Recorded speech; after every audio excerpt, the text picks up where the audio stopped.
Fous de bassin 1, volant à l'intérieur, bravo. Ça y est, il commence à y avoir des fous de bassin.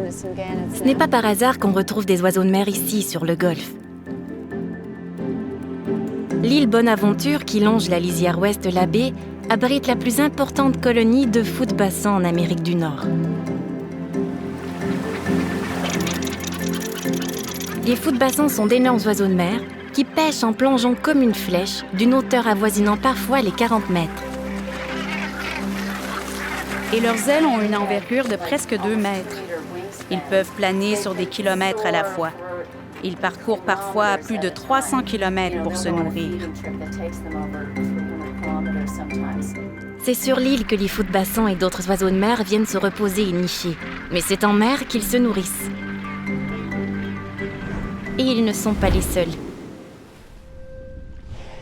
Des animaux marins plus gros, comme les baleines, le thon et les dauphins, y viennent fréquemment eux aussi. Plusieurs y viennent depuis des siècles. Mais récemment, une espèce en particulier se montre plus souvent. La baleine franche de l'Atlantique Nord. Le problème, c'est qu'après des siècles de chasse intensive et, plus récemment, de collisions avec des navires et avec des engins de pêche, les baleines franches se font rares. Ça veut dire que partir à leur recherche, c'est comme partir à la recherche d'une aiguille dans une botte de foin.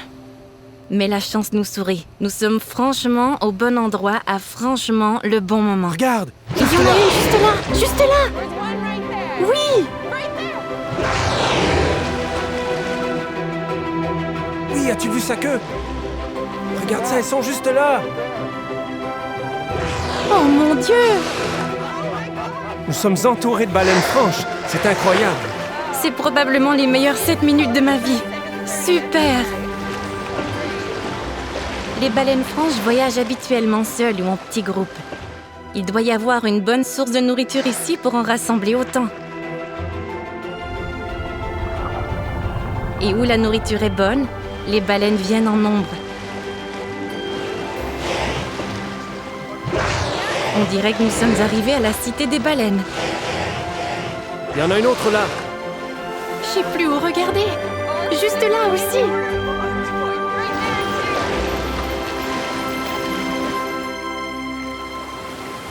Nous venons tout juste de voir des rorquals communs, des petits rorquals et mes toutes premières baleines franches. Nous sommes en train d'essayer de comprendre pourquoi elles étaient toutes au même endroit. Et nous avons une hypothèse. C'est qu'à l'endroit où on a aperçu toutes ces différentes espèces, on peut voir sur la map que ça s'approfondit. Donc c'est peu profond jusqu'à ce qu'on arrive à cette section plus profonde. Et tous ces petits poissons représentent les différentes espèces de baleines qu'on a vues. Et ça, c'est notre bateau. Donc nous venons de traverser cette zone. Nous arrivons maintenant en eau peu profonde et ça s'est comme dissipé.